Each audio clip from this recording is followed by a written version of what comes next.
Sobat, objek PPN terdiri dari predikat, yaitu peristiwa hukumnya, dan objek berupa BKP dan atau JKP. Nah, kali ini kita akan membahas salah satu peristiwa hukum dari objek PPN, yaitu penyerahan. Penyerahan ini terdiri dari penyerahan barang dan penyerahan jasa.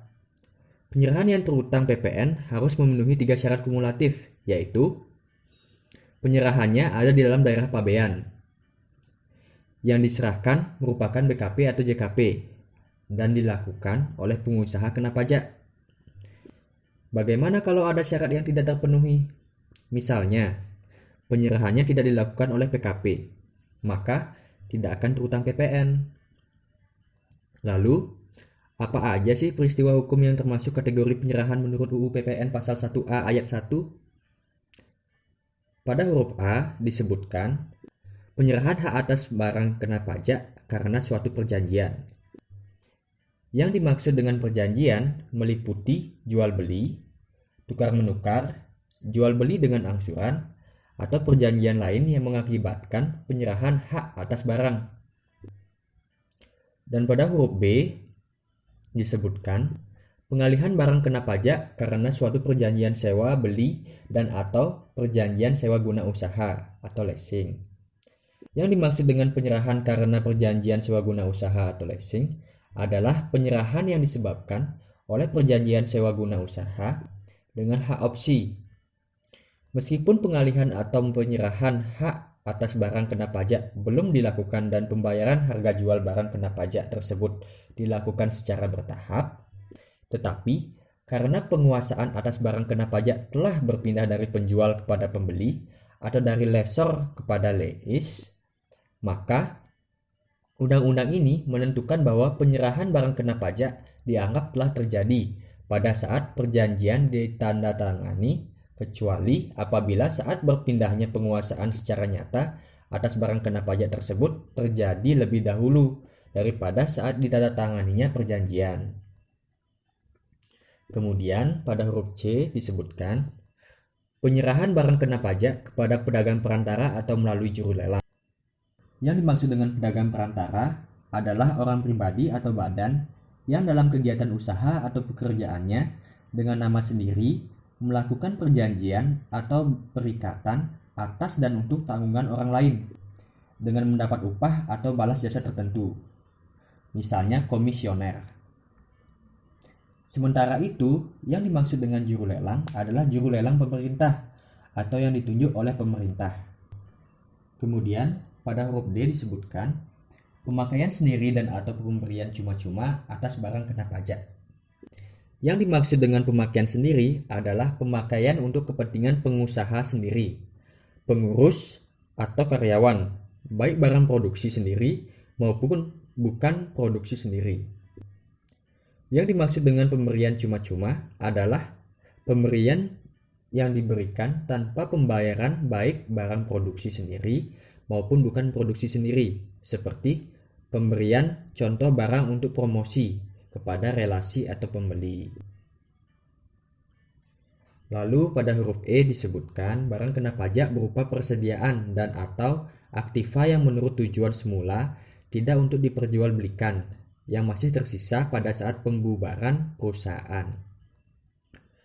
Persediaan barang kena pajak dan aktiva yang menurut tujuan semula tidak untuk diperjualbelikan yang masih tersisa pada saat pembubaran perusahaan disamakan dengan pemakaian sendiri, ya dianggap sebagai penyerahan barang kena pajak.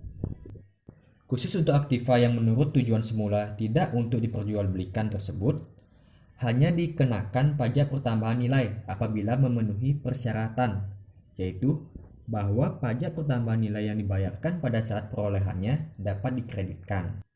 Kemudian pada huruf F disebutkan penyerahan barang kena pajak dari pusat ke cabang atau sebaliknya dan atau penyerahan barang kena pajak antar cabang. Dalam hal suatu perusahaan mempunyai lebih dari satu tempat pajak terutang, baik sebagai pusat maupun sebagai cabang perusahaan, pemindahan barang kena pajak antar tempat tersebut merupakan penyerahan barang kena pajak. Yang dimaksud dengan pusat adalah tempat tinggal atau tempat kedudukan. Sementara yang dimaksud dengan cabang antara lain lokasi usaha, perwakilan, unit pemasaran, dan tempat kegiatan usaha sejenisnya. Kemudian pada huruf G disebutkan penyerahan barang kena pajak secara konsinyasi.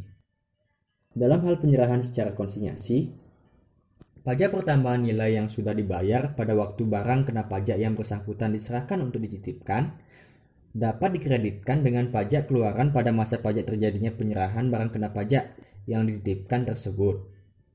Sebaliknya, jika barang kena pajak titipan tersebut tidak laku, dijual, dan diputuskan untuk dikembalikan kepada pemilik barang kena pajak, pengusaha yang menerima titipan tersebut dapat menggunakan ketentuan mengenai pengembalian barang kena pajak atau retur sebagaimana dimaksud dalam pasal 5A undang-undang ini.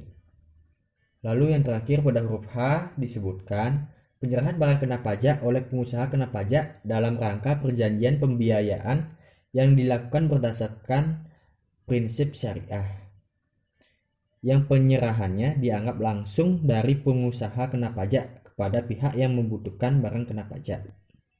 Dalam transaksi murabahah, Bank Syariah bertindak sebagai penyedia dana untuk membeli sebuah kendaraan bermotor dari pengusaha kena pajak A atas pesanan nasabah Bank Syariah, yaitu Tuan B. Meskipun berdasarkan prinsip syariah, Bank Syariah harus membeli dahulu kendaraan bermotor tersebut. Sobat, ternyata tidak hanya yang termasuk dalam pengertian penyerahan barang kena pajak saja yang termasuk dalam undang-undang ini. Namun, yang tidak termasuk dalam pengertian penyerahan barang kena pajak juga diatur dalam undang-undang ini, yaitu pada pasal 1A ayat 2, yang pada huruf A-nya menyebutkan penyerahan barang kena pajak pada makelar sebagaimana dimaksud dalam Kitab Undang-Undang Hukum Dagang. Yang dimaksud dengan makelar adalah makelar sebagaimana dimaksud dalam Kitab Undang-Undang Hukum Dagang, yaitu pedagang perantara yang diangkat oleh presiden atau oleh pejabat yang oleh presiden dinyatakan berwenang untuk itu. Mereka yang menyelenggarakan perusahaan mereka dengan melakukan pekerjaan dengan mendapat upah atau provisi tertentu atas amanat dan atas nama orang-orang lain yang dengan mereka tidak terdapat hubungan kerja. Kemudian pada huruf B disebutkan penyerahan barang kena pajak untuk jaminan utang piutang. Lalu kita lanjut ke huruf C. Disebutkan bahwa penyerahan barang kena pajak sebagaimana dimaksud pada ayat 1 huruf F dalam hal penguasaan kena pajak melakukan pemusatan tempat pajak terutang. Dalam hal pengusaha kena pajak mempunyai lebih dari satu tempat kegiatan usaha, baik sebagai pusat maupun cabang perusahaan, dan pengusaha kena pajak tersebut telah menyampaikan pemberitahuan secara tertulis kepada Direktur Jenderal Pajak, pemindahan barang kena pajak dari satu tempat kegiatan usaha ke tempat kegiatan usaha lainnya, atau pusat ke cabang atau sebaliknya atau antar cabang, dianggap termasuk dalam pengertian penyerahan barang kena pajak, kecuali pemindahan barang kena pajak antar tempat pajak terutang. Kemudian pada huruf D disebutkan pengalihan barang kena pajak dalam rangka penggabungan, peleburan, pemekaran, pemecahan, dan pengambil alihan usaha dengan syarat pihak yang melakukan pengalihan dan yang menerima pengalihan adalah pengusaha kena pajak. Yang dimaksud dengan pemecahan usaha adalah pemisahan usaha sebagaimana dimaksud dalam undang-undang yang mengatur mengenai perseroan terbatas. Kemudian yang terakhir adalah huruf E. Barang kena pajak berupa aktiva yang menurut tujuan semula tidak untuk diperjualbelikan, yang masih tersisa pada saat pembubaran perusahaan, yang pajak masukannya atas perolehannya tidak dapat dikreditkan karena tidak mempunyai hubungan langsung dengan kegiatan usaha sebagaimana dimaksud dalam pasal 9 ayat 8 huruf B, dan atau aktiva berupa kendaraan bermotor sedan dan station wagon yang pajak masukan atas perolehannya tidak dapat dikreditkan sebagaimana dimaksud dalam pasal 9 ayat 8 huruf C, tidak termasuk dalam pengertian penyerahan barang kena pajak.